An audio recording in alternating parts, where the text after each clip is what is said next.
Shocking moment. Two Navy jets smashed together during Idaho Airshow performance. Terrifying video footage captured the shocking moment. Two US Navy fighter jets collided in midair during a live airshow in Idaho, forcing all four crew members to eject moments before the aircraft crashed to the ground in flames. Now let's take a deeper look and uncover every layer of this story on our AI podcast. In the time it takes you to blink, which is about 300 milliseconds, two massive Navy jets traveling at hundreds of miles an hour can turn from this meticulously choreographed masterpiece into a catastrophic fireball. Yeah, it really is the ultimate nightmare scenario for any aviation event, especially a public air show. Right. I mean, imagine you are standing out on the tarmac, right?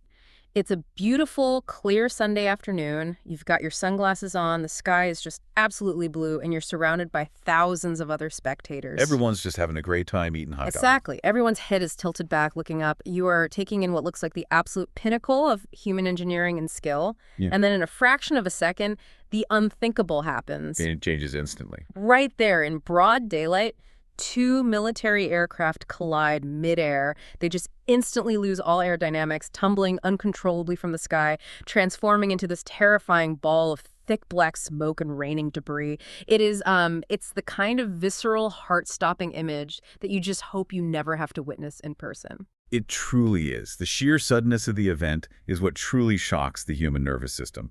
Because when you are watching these demonstrations, your brain is kind of lulled into a sense of security, you know? Yeah, by the perfect, calculated precision of the maneuvers. Exactly. It all looks so routine. So the transition from absolute control to complete catastrophic failure, it happens faster than the eye can truly process. Which brings us to our mission for today's deep dive.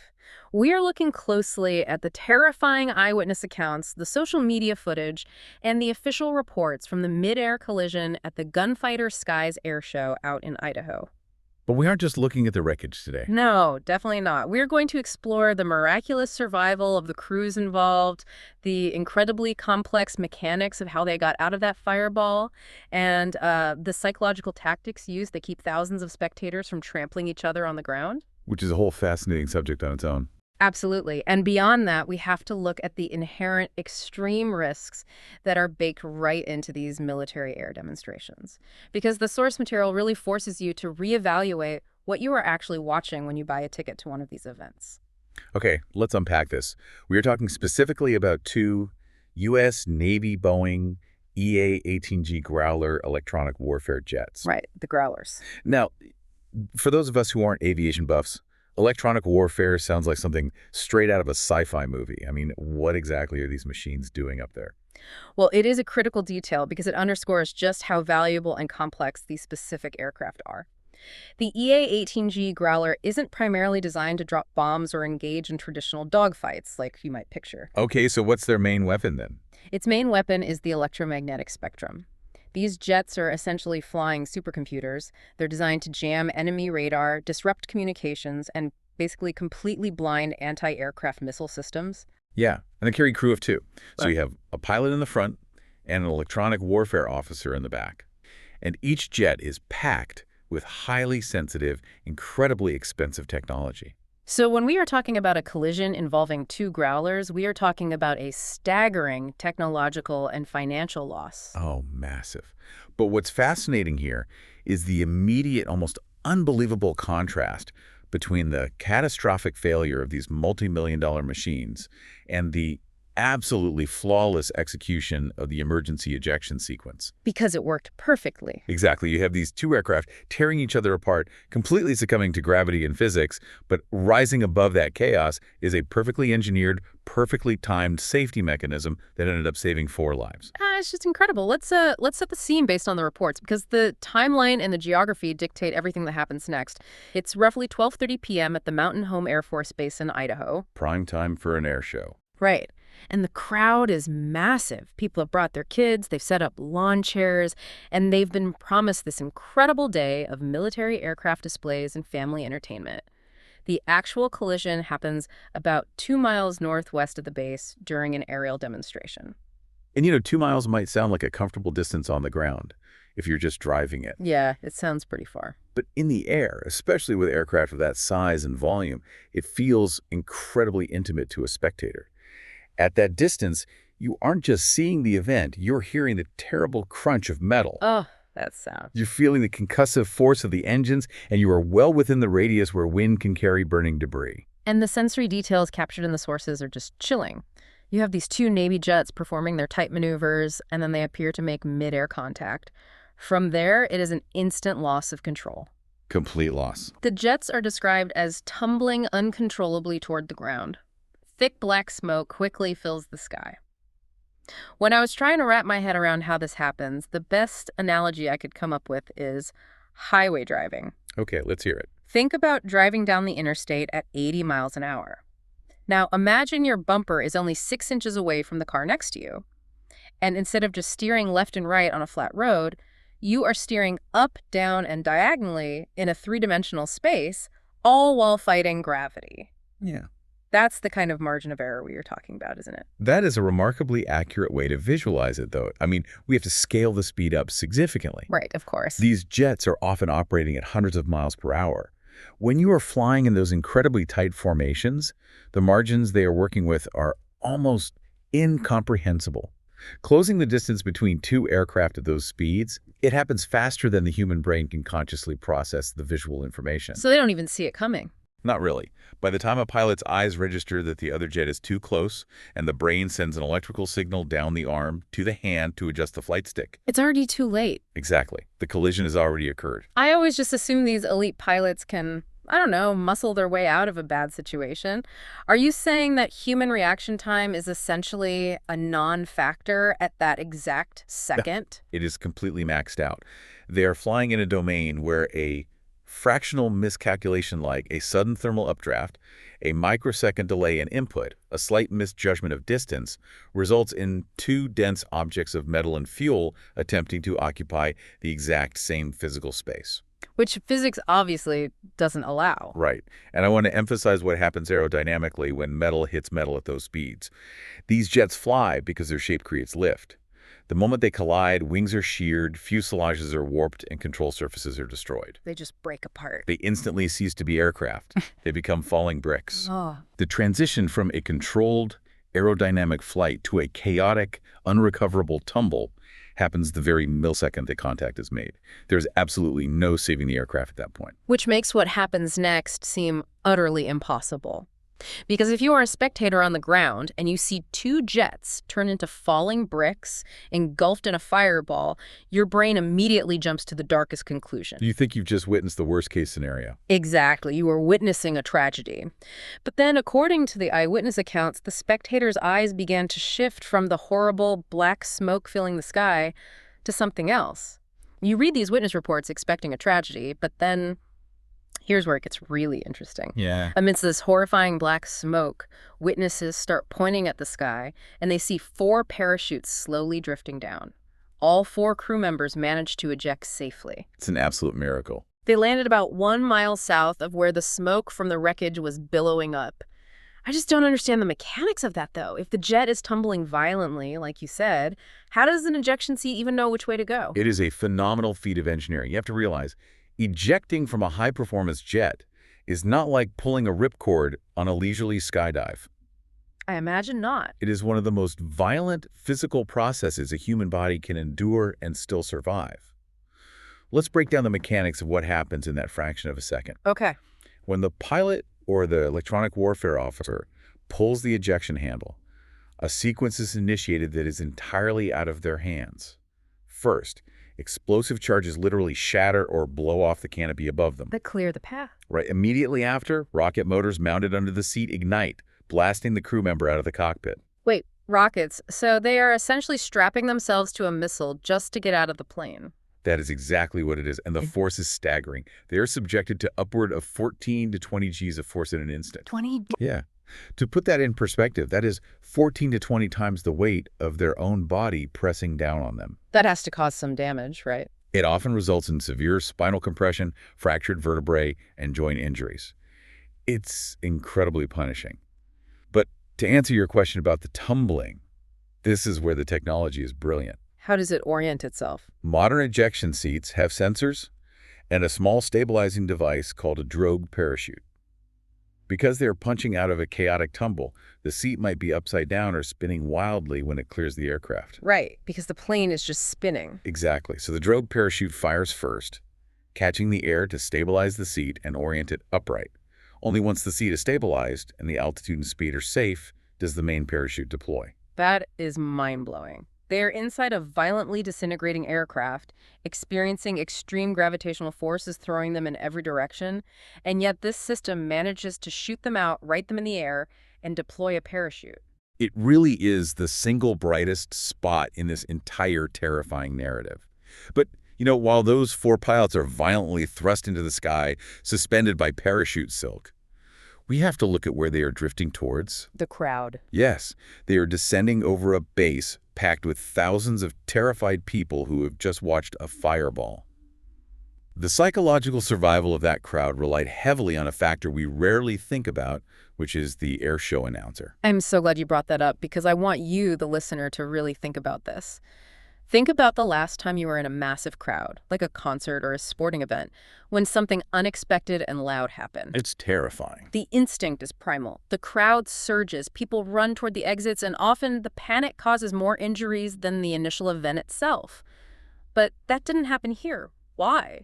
The sources quote the announcer over the public address system, and their role in managing the psychology of that crowd is an absolute masterclass in crisis communication. Ow. Well, imagine the scene. Panic is a highly contagious emotion, and thousands of people are right on the edge of it. But the announcer gets on the microphone and says very clearly and deliberately, "We had 4 good parachutes." I noticed that specific phrasing in the reports, 4 good parachutes. Why not just say, the pilots got out? What does the word good do in that moment? It completely changes the psychological impact. Yeah. The pilots got out is vague. It leaves room for the imagination to wonder if they are injured, if the parachutes are tangled, or if they are falling too fast. It leaves room for panic. Exactly. 4 good parachutes is an objective, definitive data point. It confirms the structural integrity of the safety equipment. It gives the terrified brain a positive anchor. Oh, that makes so much sense. The announcer followed that up by stating exactly where the pilots were located, 1 mile south of the smoke, and assuring the crowd that crash fire rescue and emergency medical services were already rolling. And the timeline in the sources shows that later, around 1 p.m., once officials definitively confirmed the pilots were safely on the ground and located, the announcer came back on the PA. Right. The reports note the announcer sounded emotional, stating, "That is always a positive in our world," and then added this plea. "If you are so inclined, take the time now to say a prayer." That progression is so vital. You start with the immediate critical facts to short-circuit the panic loop.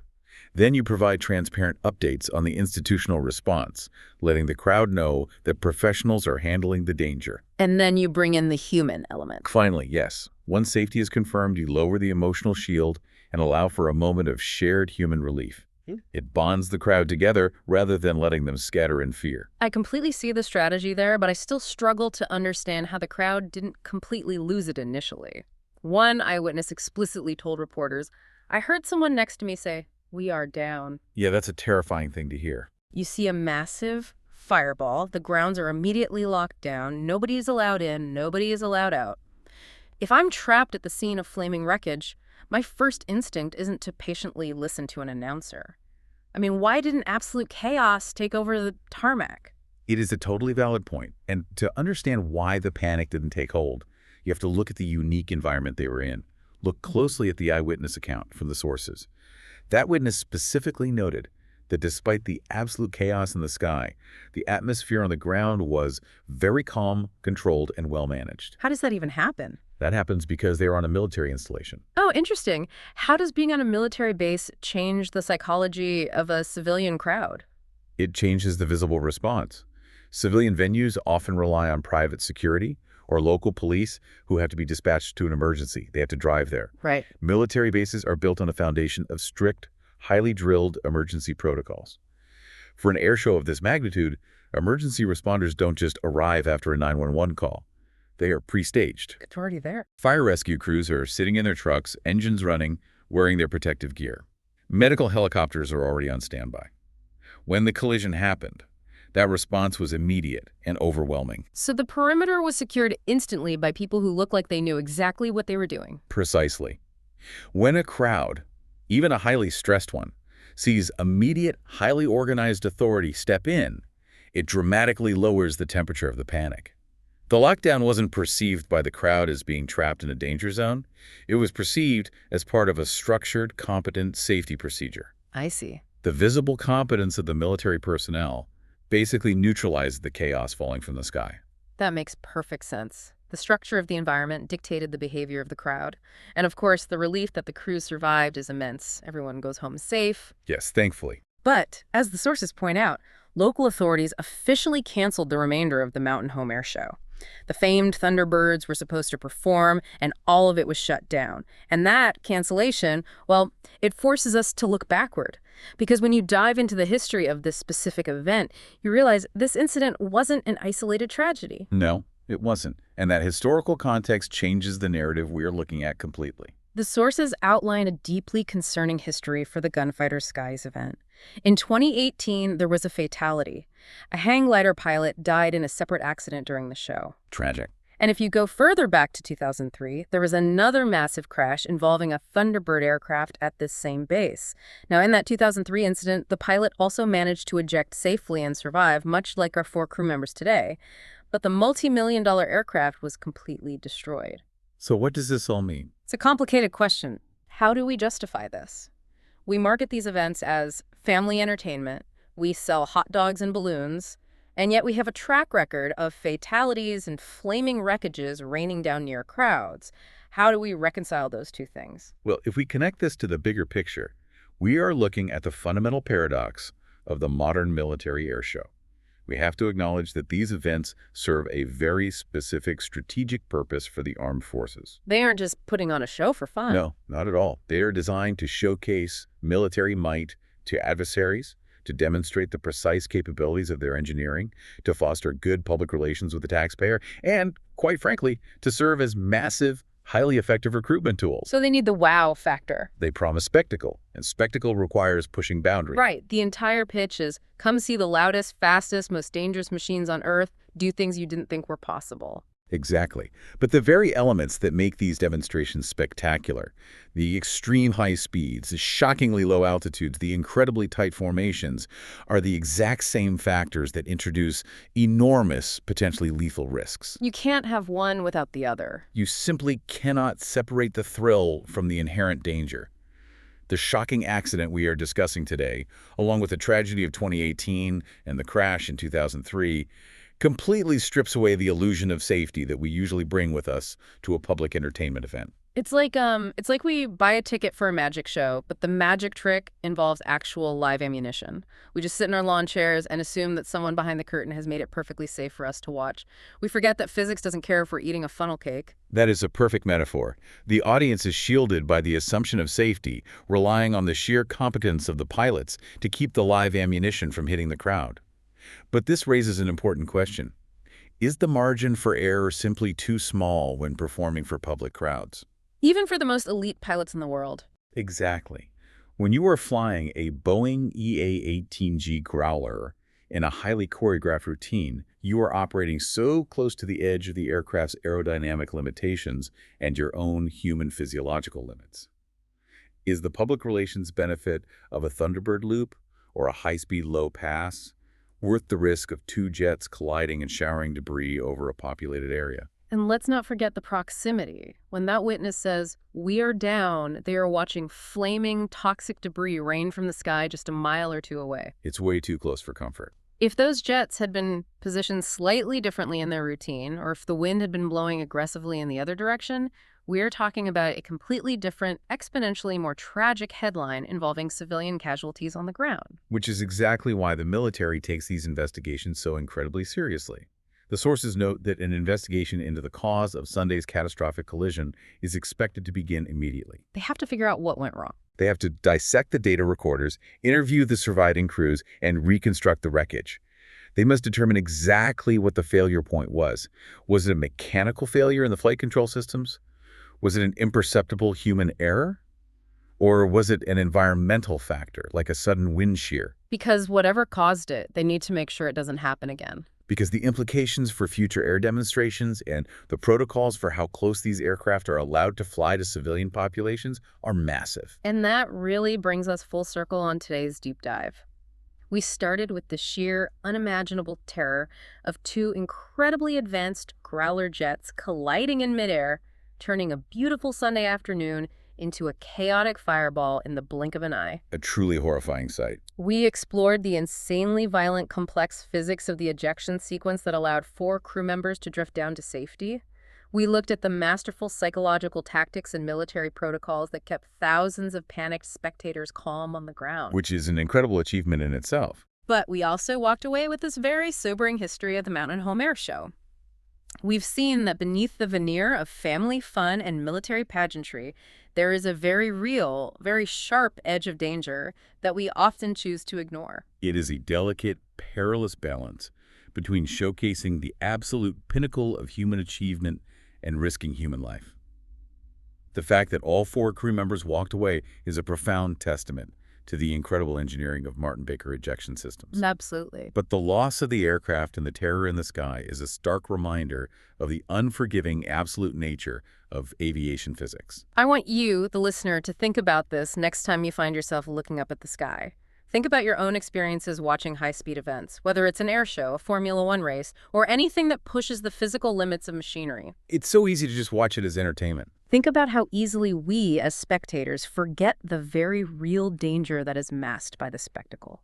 We get so caught up in the roar of the engines, the smell of the jet fuel, and the speed of the display that we forget we are watching fragile human beings operating on the absolute razor's edge of disaster. And that leads to a final, lingering thought to leave you with today.